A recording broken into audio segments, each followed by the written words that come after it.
Hello, hello. Happy Wednesday. I hope everyone is having a very beautiful day.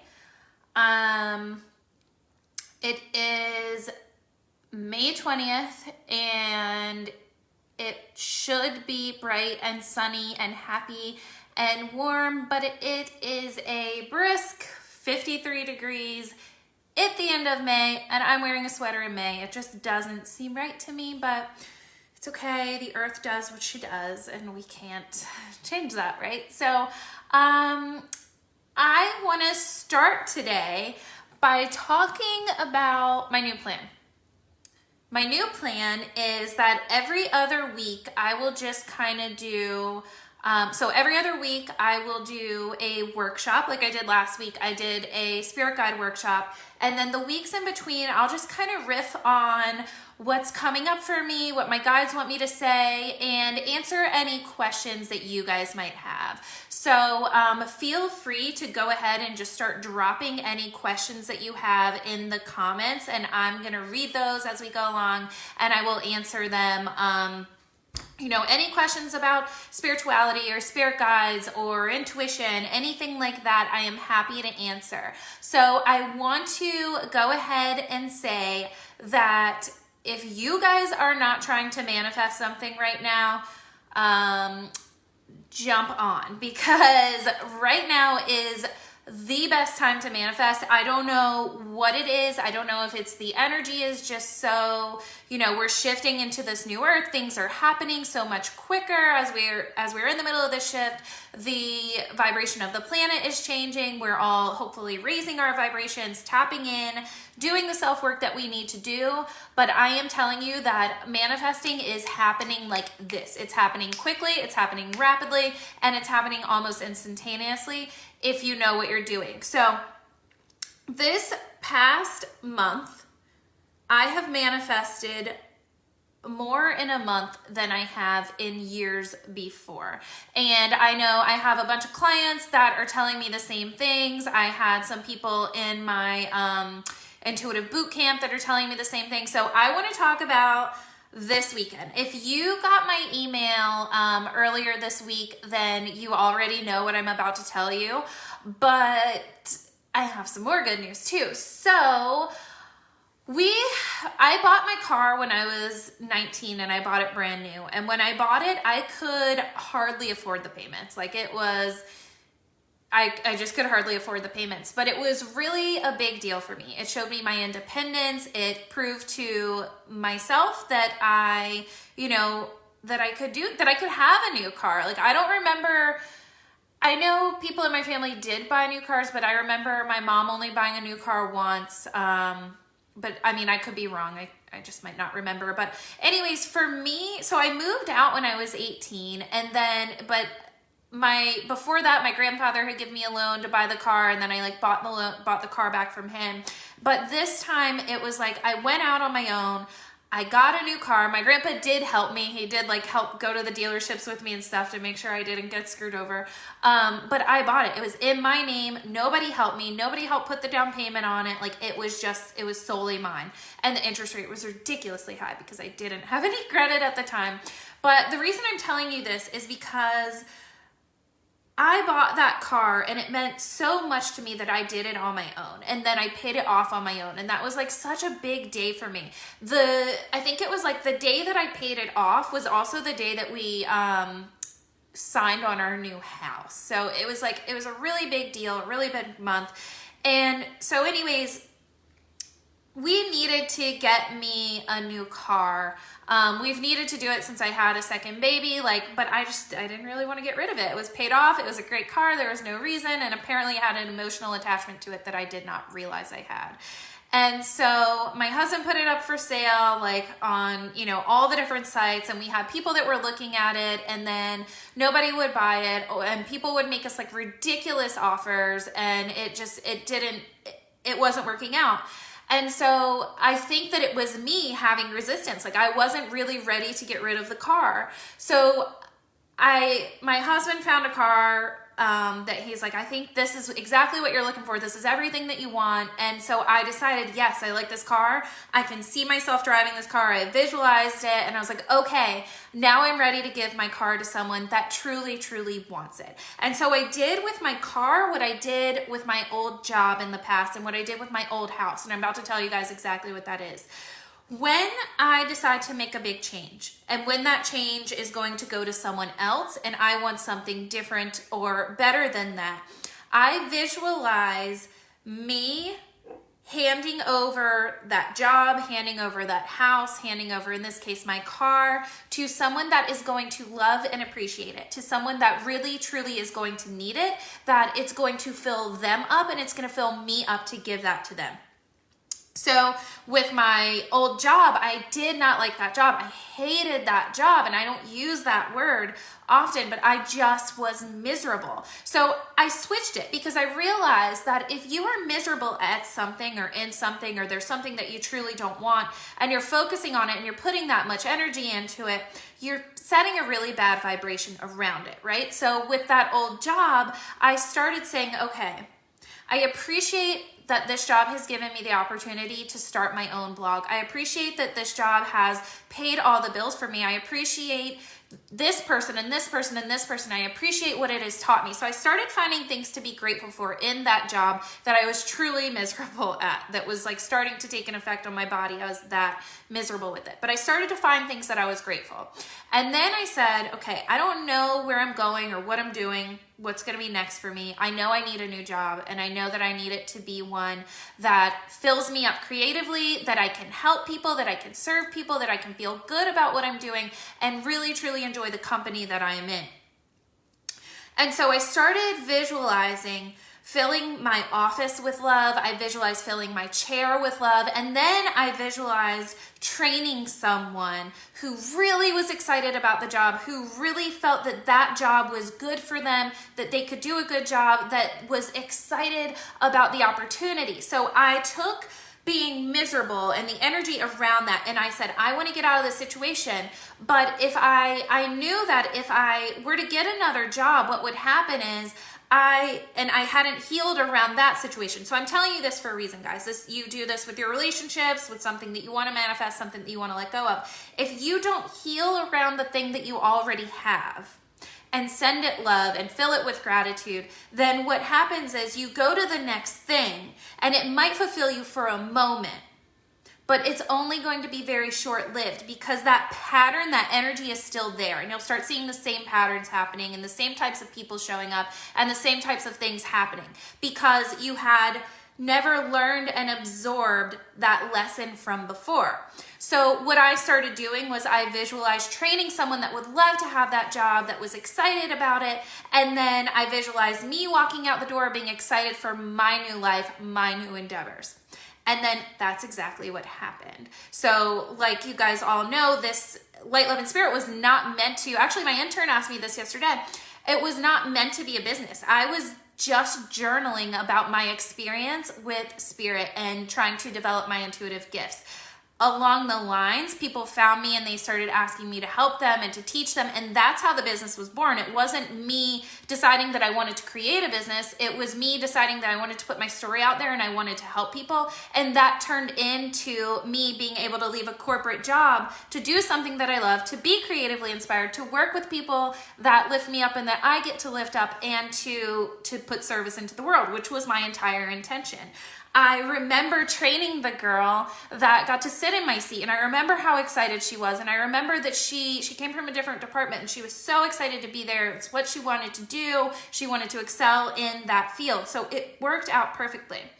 So the reason I'm telling you this is because you can do this with a house, which is exactly what I did with my old house too. I loved that house, but I didn't love the location. I started visualizing, how much love I put into it, how much I appreciated it. I sold the house. I was grateful for it. And then I said that I wanted to buy a house from people that were in love, I wanted to buy a house that was filled with positive energy, that was filled with good energy, that I could feel when I walked in the door. And that's exactly what happened as well. So the story with my car over this past weekend, when I finally decided that I was okay with getting rid of it, that was step one. that said, okay, universe, I'm ready for you to send me the person. Step 2, I got clear on who I wanted to buy my car, who I wanted to hand my keys over to. And that person was, I wrote it down in my journal. That person was going to be a young girl just starting out on her journey. Preferably, this was going to be her first big purchase. Preferably, she was going to be finding her own sense of independence, and she would take road trips, and she would sing really loudly, and she would go to the beach, and she would find her independence with this car, just how I did. And so I sat in my car and I just visualized me being younger, and I visualized the next driver doing all of those same things that I did, and the way that I found myself, and the way that I realized, you know, I could go wherever I wanted to go. And it wasn't the car, but buying that, and you know, as a 19-year-old buying a brand new car and realizing that, hey, I'm doing this, hey, I am independent, hey, I can take care of myself, was such a big statement for me. So that's who I wanted to buy my car. So what did I do? What was the next step? I journaled about it. I journaled who bought my car, what she looked like, how old she was, handing the car over to her and handing a letter over to her about my hopes and dreams for her. And the next night, my husband's like, oh, we got an offer on your car. And I'm like, oh, okay, cool.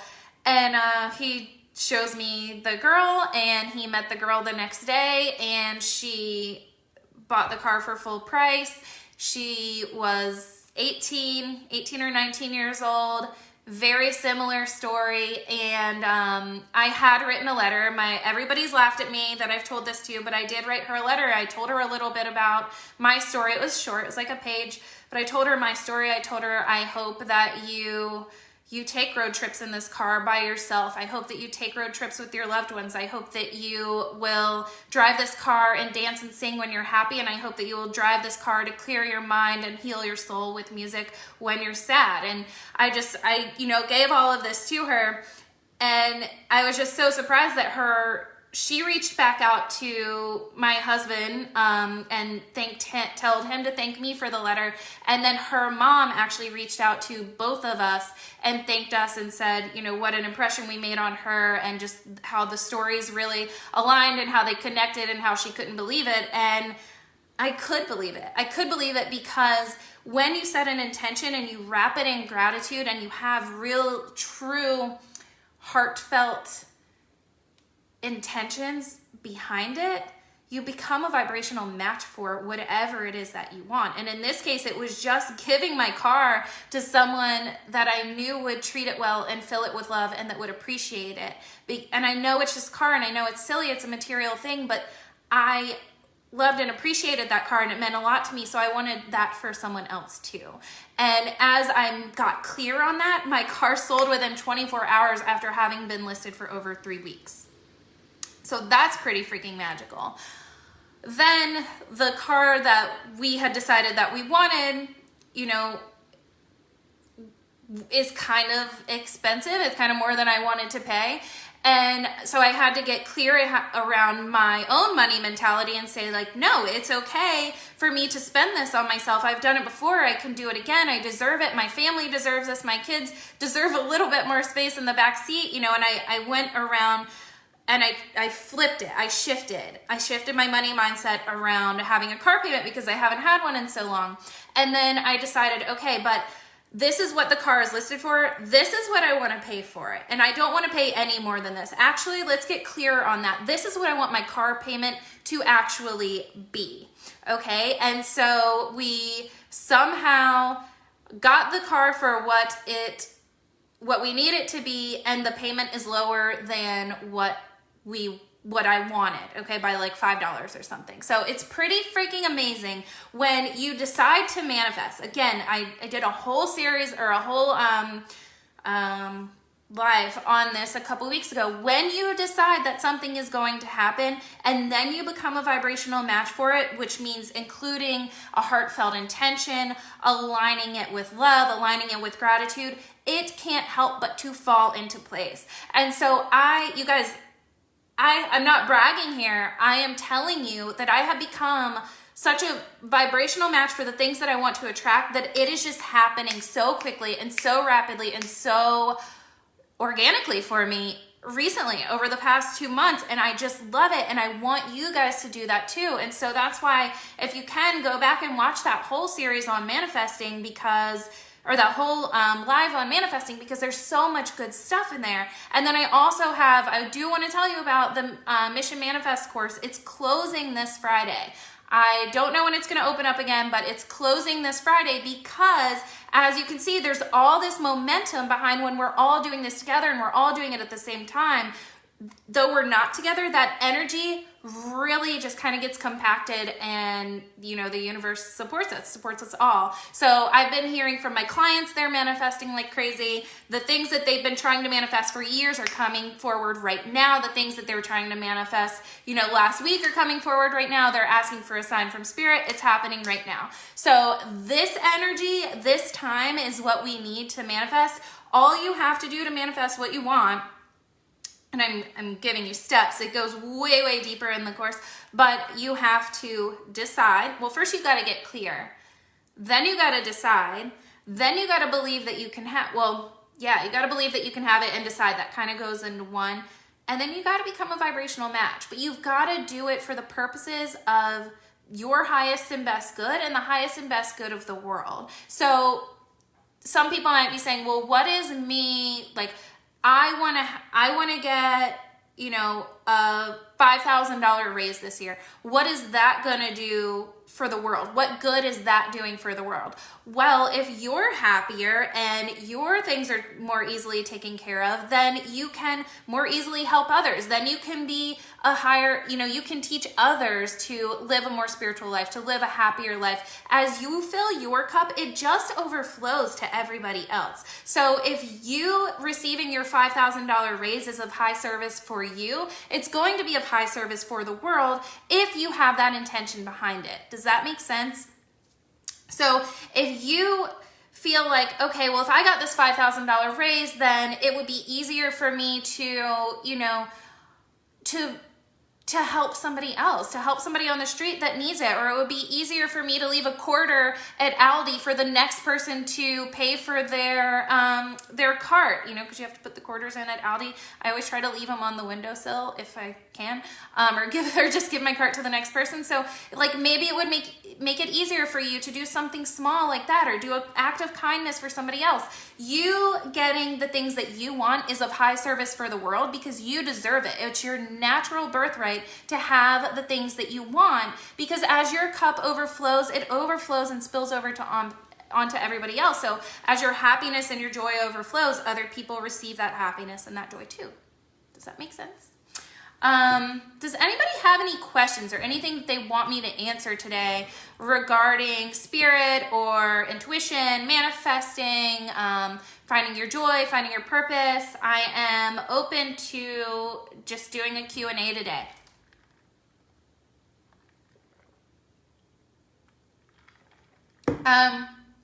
While I'm waiting to see if anybody has any questions, one of the things that I wrote about this week, it will be released in early June, I believe, is why we see faces when we close our eyes. And I've touched on this before, but I want to dig a little deeper into it. A lot of people, when they lay down to go to sleep, they will see faces or visions or colors, or shapes when they close their eyes. And everybody always wants to know why, what am I supposed to do with it? So really all it is it's just a curtain for you to see into the spirit world. AKA, it's for you to see that you have these gifts and this ability to tap into spirit. You're not really meant to be doing a million things with, you're not really meant to be answering, sorry, where are my words? Get it together, Ashley. You're not really meant to be finding out if each one of these faces has messages for you. You don't have a responsibility to talk to each one of them and to see what each one of them wants, because really you're just getting a glimpse. It's just a gift for you to see, hey, you have this ability, you can tap into spirit. Now, if you make space for us in the day, we won't come to you so much at night because you're making that space because we want to connect with you. So if you're seeing a lot of things at night when you're trying to go to bed and it's distracting for you, try shifting and try making a consistent time each day to connect with your spirit team. It can be 5 minutes, it can be an hour. But if you start making that space, it becomes easier for spirit to meet you. It becomes easier for you to connect, and then it becomes easier for you to fall asleep too. This is coming from someone that has experienced this my entire life. Thanks, Morgan. He says, I always love to hear about spirit. Maria, how do you find your purpose in your path? Okay. I love this question. I just taught an entire lesson on this in my intuitive boot camp, which I'm considering opening again because it was just so fun and people loved it. So if you were wanting to join intuitive boot camp, but you missed the cutoff, let me know, because I think the feedback that I get will determine if I open it again. Now, that said, this lesson, so how to find your purpose in your path. I have a really fun, really cool exercise that you can do to do this. So, and I'm trying to go off of memory because, again, it's all written down. I had like an entire 2 hours dedicated to it. But to find your purpose in your path, first sit down and, like I say with everything else, sit down and just meditate. Just breathe, clear your energy, connect to spirit, call your guides in. Then I want you to get out a piece of paper and think about what you love to do. What do you really love to do? What is something that if you sit down to do it for 5 minutes and then 2 hours passes, it feels like it was still just 5 minutes? Maybe it's being creative. Maybe it's working on the computer. Maybe it's giving someone advice, or maybe it's helping someone to heal in either a physical or a mental way. What is something that you truly love to do? And it doesn't have to be, so you need to get out of your own way with this. It doesn't have to be about work. It doesn't have to be about what can make you money. Like, let's just take money out of it. If you had all the money in the world and you never ever had to worry about money again, what is something that you could spend all day, every day doing because you just love it so much? Is it cleaning? Is it organizing? And that's me. People are gonna be like, that's so weird, but I love to organize. I really love to organize. If I had a labeler, everything in my house would probably be labeled, which is why I don't have one. But what is something, is it gardening? What is something that if you had time and space and money for a hobby, what would that hobby be? Write that down, okay? So get clear on what it is that you love to do. Then take inventory, okay? So we're kind of building a resume for you here. Take inventory. And it's going to be kind of a weird question if you're not like super confident, but do it anyways, because it'll help you gain some confidence.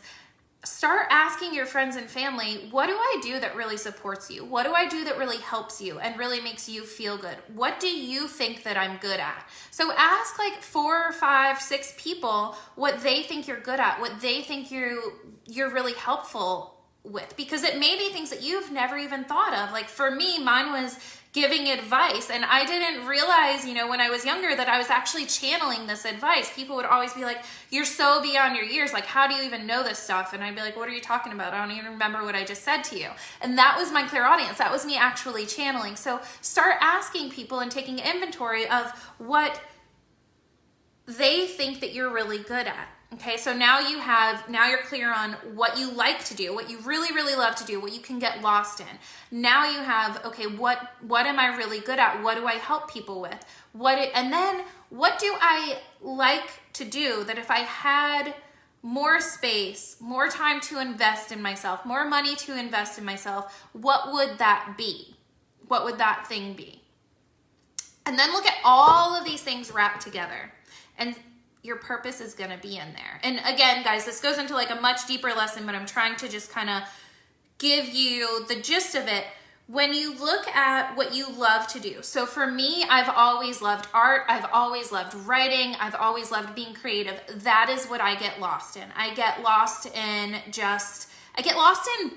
in building something, whether it's art, whether it's a graphic, whether it's writing. I love starting something from nothing and creating something out of it. I love creating. So that was something that I love to do.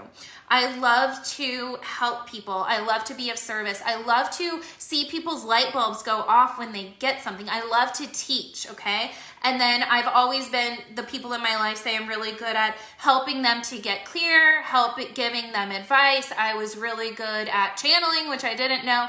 And then the thing that I wanted to do more of would have been, well, I want to learn how to develop my intuition more. And since I have these gifts, how can I use this gift to help other people? How can I use this God-given gift that allows me to channel, that allows me to feel these things? Like, there's got to be some higher reason for it, and then wrap it all together. And I didn't know this. Like, I didn't even know this when I was building my blog, but now I do. Like, now I'm clear on it. My purpose is to help. My purpose is to help people see who they are. Like, my purpose is to help people see the light within them and to spread that light and to spread that joy and to make that light bulb click, not about like who they're supposed to be, but who they are at their core. And my purpose is to elevate and raise the vibration and help other people to raise their vibration so that it has a spider web effect on our world. And so what it comes back to is my purpose is to work with spirit, and through my work with spirit, help other people.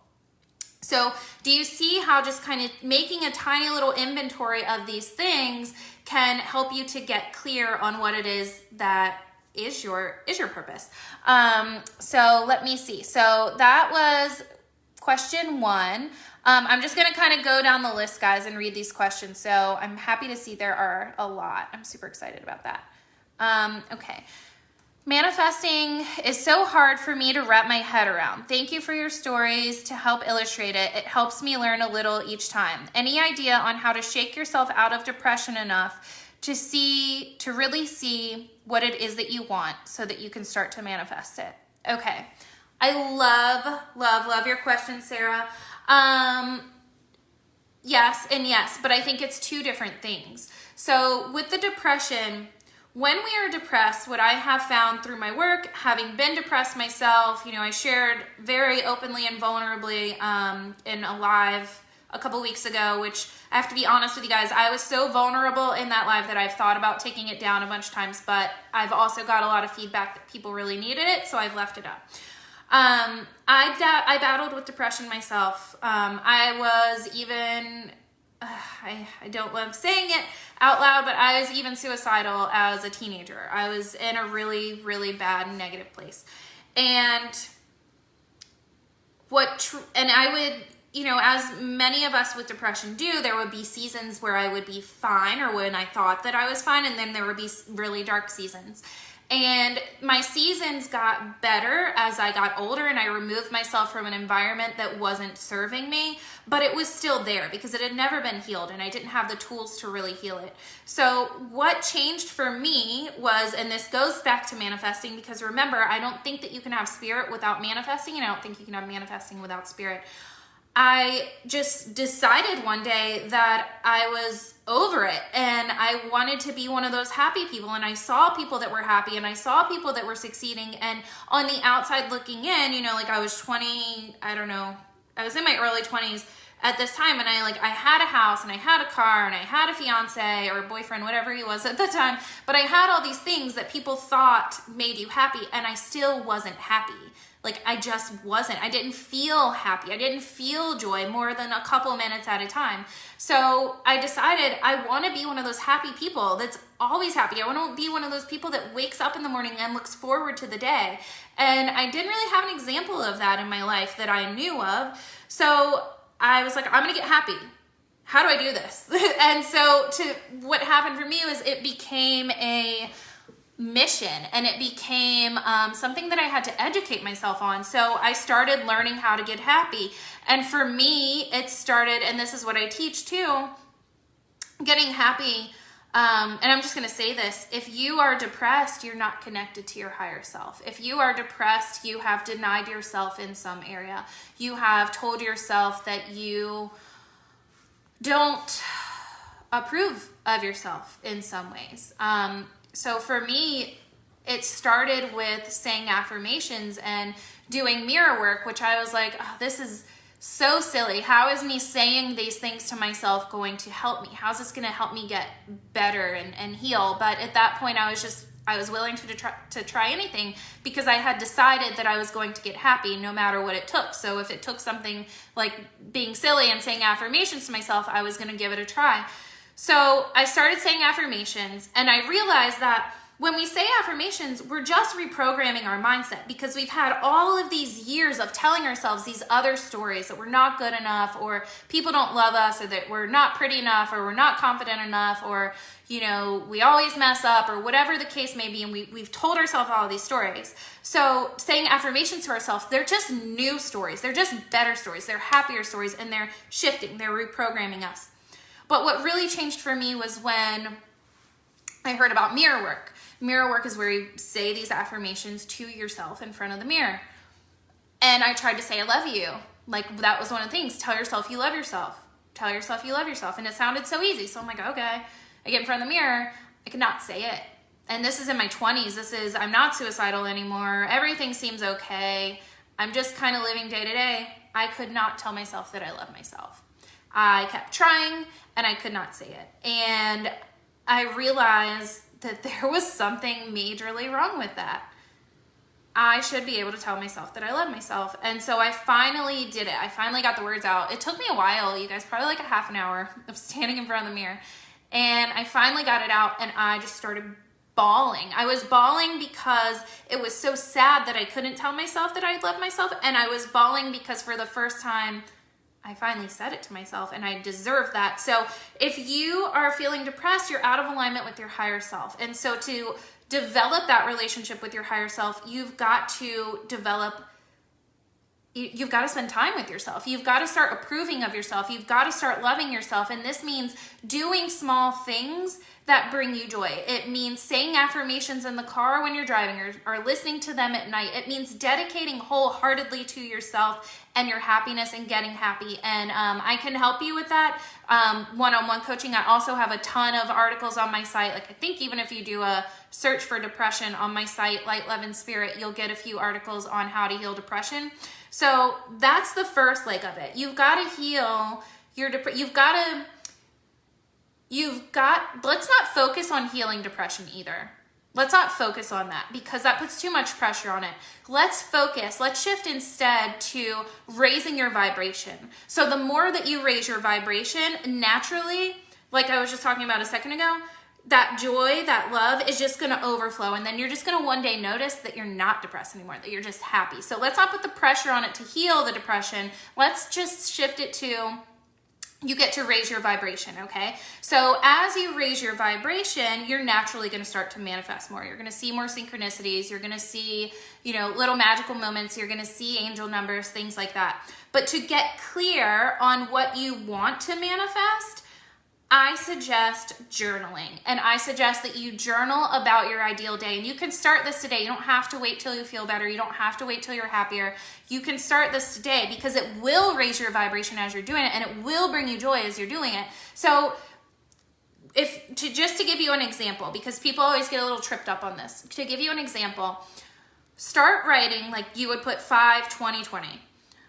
Today, I woke up in the happiest mood. I felt so blissful and just so at peace and so grateful for everything that I have in my life. I woke up, I took a shower. What a gift it is to have hot running water. Then I put on my favorite outfit, and then I hopped in my car and I went and did X, Y, and Z. This doesn't have to be crazy. It doesn't have to be complicated. But I want you to write that in your ideal perfect day, what does that look like? What's in your bank accounts? How are you feeling? Most importantly, what are the types of things that you're doing? So as you do this exercise a couple of times and you stay more consistent with it, eventually, naturally, what you want is going to become clear to you on the page. You're going to see what you want because you're going to write about it. You're not going to know that that's what you wanted. Like, you may even stop and look and be like, holy crap, I didn't know that I wanted to write a book. I didn't know that I really wanted to be an artist. I didn't know that I wanted this, or this.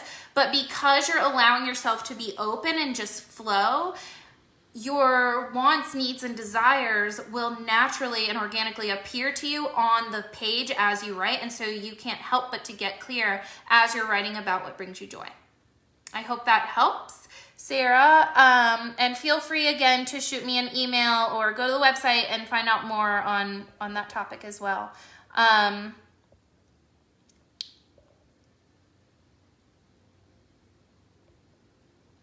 Sorry, I'm reading some more comments, guys. We have been waiting for our building permit to be approved going on 10 weeks now to remodel our kitchen. Any suggestions on how to manifest this to happen? Sure, Shelly. So one, decide that it's happening. There can be no more, when are they going to get it to us? Why haven't they given it to us? There can be no more of that.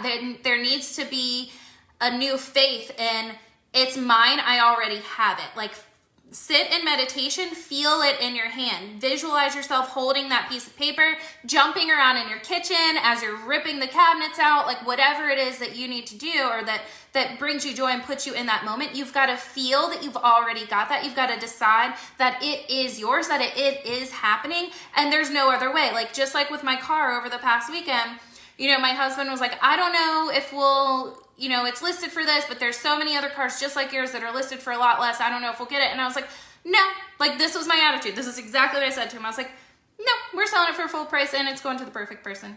And he's like, okay. I'm like, no, we're selling it to the perfect person and for full price. And she's not going to mind paying it. She's going to feel good about paying it because she really wants a car and it feels really good to her. And that's this mindset that we've got to be in when we're going to manifest. It's got to be very nonchalant. We've got to be not attached to it because we've already decided that it's already happened. Okay.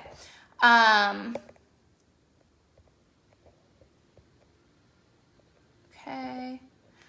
Christina says, I'm working on manifesting my monthly income for my own business. I'm doing Reiki sessions and readings, but I'm having a hard time charging. I've created my price list, made my declaration, but I'm struggling a bit with the money aspect of manifesting this. Okay. Christina, I'm not sure what you mean by you're having a hard time charging. Does that mean the energy behind it? You're having a hard time, like you feel bad or guilty about it? So if you feel bad or guilty about charging, then that's the energy that you're putting out there. So remember, we teach other people how to treat us by the energy that we give ourselves. So what I did when I was starting out was and you don't have to do this, I know who you are, so I know you're past this point, but I did, so many free readings, like so many free readings until it started feeling not good because people were expecting it of me and people were like getting mad at me if I couldn't give them a reading, if I didn't have the space for it. So then I was like, okay. And I made a deal with Spirit. I was like, okay, this is how I started charging, you guys, by the way. If for anybody who's thinking about starting a business, a spiritual business, and isn't sure how to charge, I felt guilty about charging. That's why I didn't charge. And so, I did all these free readings until people were pulling at my energy and it didn't feel good. And then I said, okay, Spirit, send me 3 more for free that feel good, that are nice and kind and receptive to the information that I'm putting out there. And then I'll start charging if I'm meant to charge. And it was like, bam, bam, bam. I got 3 clients. And I was like, okay, so I'm going to charge. I'm going to charge $25 a reading. So I was like, okay, Spirit, I'm going to charge $25 a reading. Send me 5 clients at $25 a reading. If I'm meant to be charging this amount, then it will feel good. If I'm not meant to, then send me 6 and I will start charging 50. And so I just built myself up like that. Like, I would make a deal with Spirit. I'd say, send me this at this price because this is what I believe that I'm worth right now. And then I would go to the next level until I reached industry standard. So if you're doing readings and you're still kind of second guessing yourself, you need to think about the energy that you're putting behind it. So for me, sometimes I'll set a goal for the month and that goal feels really good and it feels exciting because I want to reach it. Other times I have set a goal and it feels exciting, but it doesn't feel good because it feels completely unmanageable and unachievable. So the energy, do you see the different energies behind that? Like, one is exciting, and I know that with the universe backing me and with good intentions, it's big and it's not something that I've reached before, but I could see myself achieving that, versus jumping to like some really, really large number. It feels exciting and it feels scary and all the same things, but I don't necessarily believe it within myself yet. So make sure that the prices that you're charging are something that you are aligned with charging, that you feel good about. That's what I would say about that. You can also text me if I did not answer your question correctly. That's just how I was reading it. So Sarah says, this is a really good question too. How do you safely connect with your spirit team? I'm always concerned I'll open myself up to a bad influence because I'm not experienced. Okay, so I'm just gonna say it. My course, the Intuitive Development and Progression course, is the best thing for this because it teaches you how to safely open up. It teaches you how to protect your energy, how to work past fear and doubt, how to set those boundaries, all of that. It covers all the bases and teaches you how to turn up your intuition and turn it down when you need to. So Ashton, if you could please provide the link to Sarah for the Intuitive Development and Progression course, that's gonna help you. That's gonna cover all the bases. Short answer today: ground, clear, connect, protect. So ground your energy, always ground your energy first. So you wanna like send your energy into the core of the earth, and then you wanna pull that energy back up to your heart.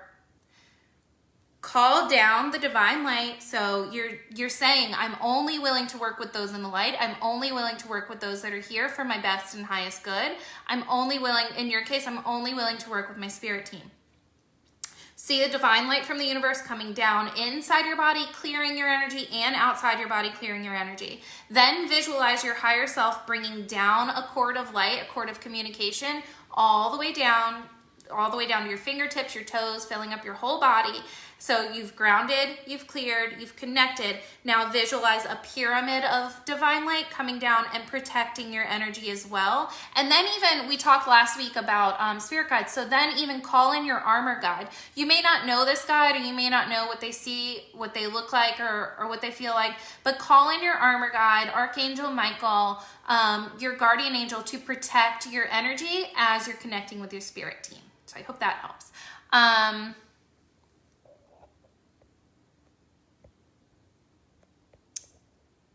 Okay, I'm getting to Miranda's question.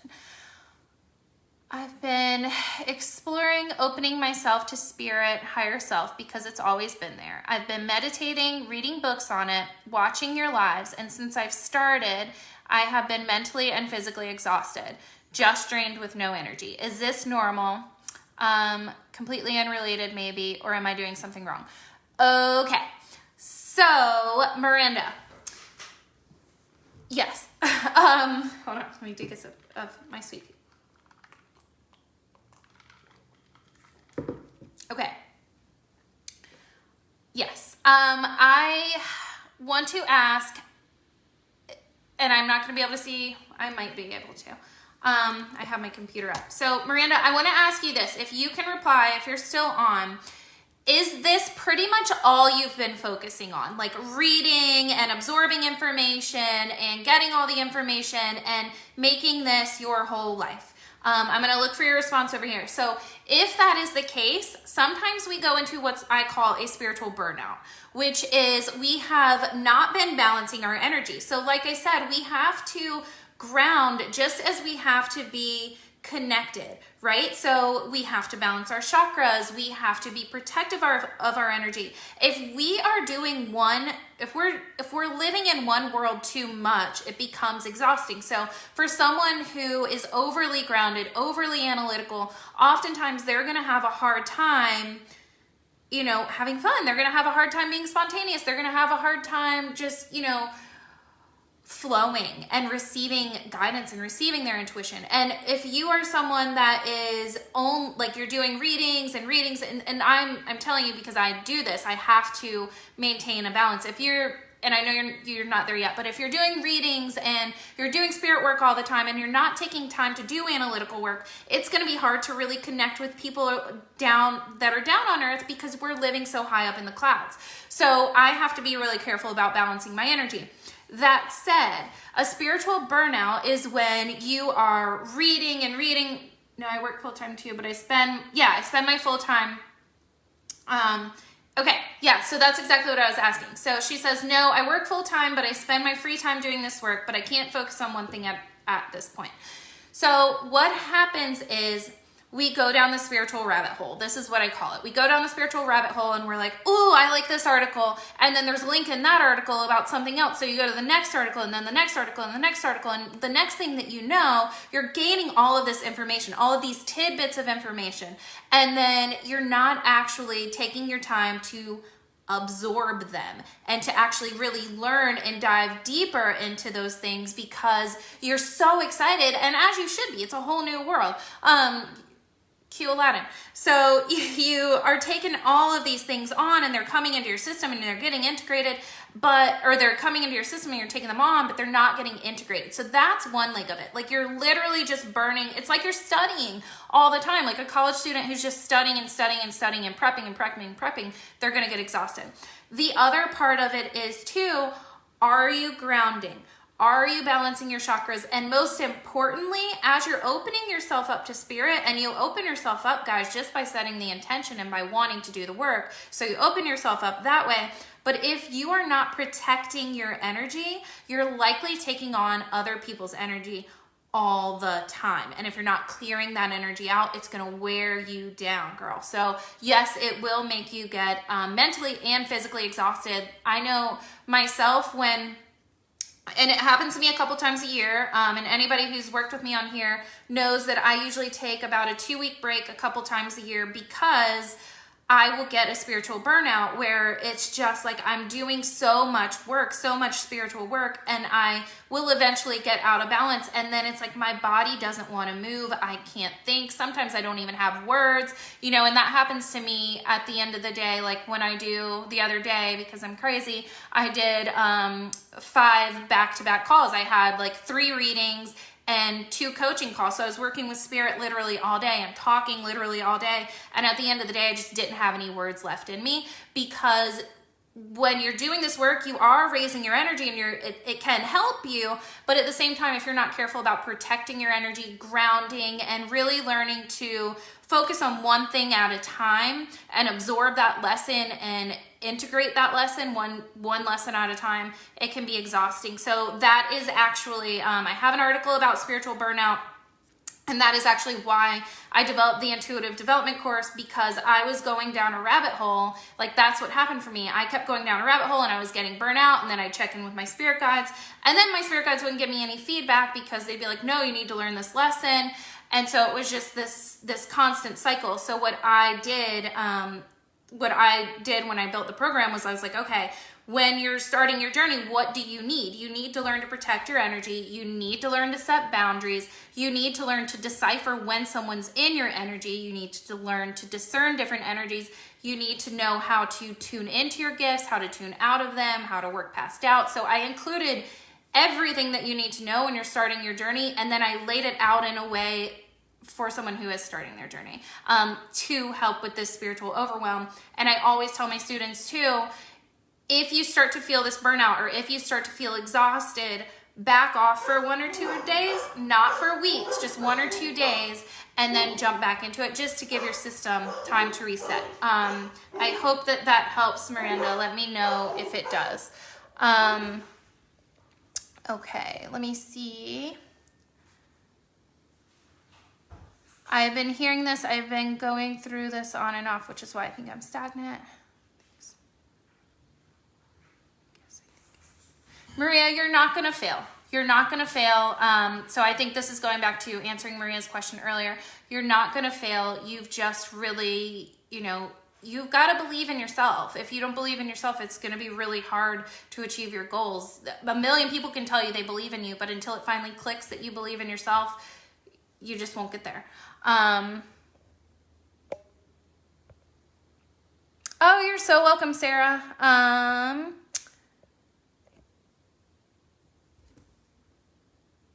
Oh, Jasmine, I will text you. I have your number down on my notepad. I had a super busy day yesterday. It didn't stop until like 8:30. By that time, like I said, I was brain dead. Okay, so Kristen, how can I figure out what blocks I have? So Kristen, this is a really good question. I have 3 articles on this on my website about spiritual blocks, so if you want to search that on the site. But one really good exercise that I always tell people to identify your blocks is, again, to get in meditation, ask your higher self to step forward and ask what you need to see or what you are not seeing. And then don't judge it. Don't judge what comes up for you. Don't say, well, that's insignificant, because there are so many things within us that need to be healed that we think are unimportant or that we're unwilling to look at or spend the energy on. And those things just weigh on us and they create blocks. When it comes to spiritual blocks, you need to look at, what are you afraid of? And same with success. What are you afraid of? What are you afraid of seeing? What are you afraid of feeling? What fears do you have? Where are your trust issues? Do you trust yourself? Do you trust your spirit team? Do you trust yourself to succeed? Do you trust the universe to provide for you? So look at these different areas. Look at what you're afraid of. Look at your trust issues. Or you know, there might not be trust issues, but that's what I say. Look at your trust matters. How about that? And then look at the things within you that you may not have been shining light on that need to come to the surface and heal. And I also have a really good course, Sacred Self-Healing, that will help you do all of that. Okay.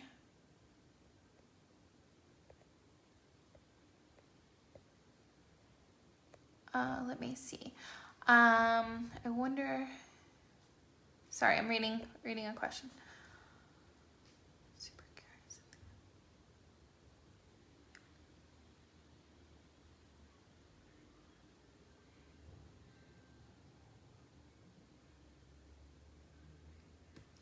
So Jasmine, for your question, so her question is, in a reading that we had, we saw someone very specific to her come up, and she, without putting all of her business out there, she's just not sure. Though he came up in the reading, I had no clue who he was. She confirmed who he was, but she's not sure if she wants him to play the role in her life that he is trying to play. So that said, how do you get clear on this? Let me see. I'm gonna tune in myself and see what would be the best way.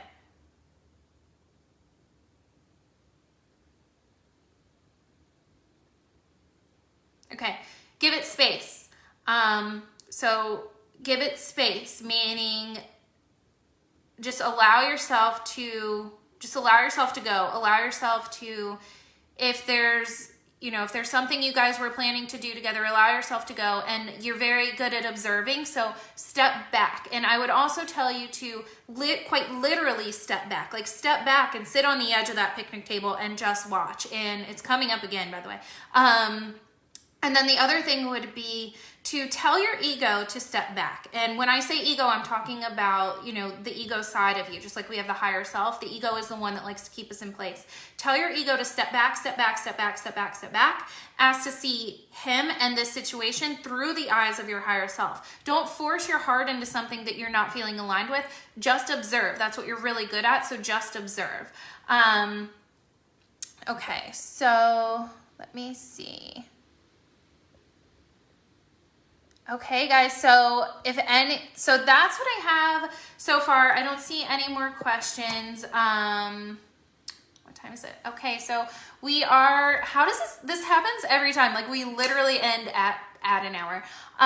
So I don't see any more questions, but if you guys do have any questions for me, please drop them below. I will try to answer them for you next week. Like I said at the beginning, I think I'm going to start doing every other week is a question and answer. The in-between weeks, I'll do an actual workshop. So I hope you guys have been loving these lives. I've really been enjoying my time with you all, and the feedback has been amazing. Oh, and let me know too, if you guys, like I said, I've been thinking about opening the boot camp, but I don't want to open it I only want to open it if there's the right amount of interest and feedback, because like I said, I didn't open it for 3 years before, but this time it was just, Whew, it was good. It was a good time. So let me know if you're interested, and we'll just go from there, guys. And remember, Friday is the last day to get Mission Manifest. So join us. You're gonna love it. It's 14 videos. You're really gonna love it. So thank you all so much. I hope you have a beautiful rest of your week, and I hope that for all of us, the sunshine comes out and the beautiful weather comes out. All right, have a good day.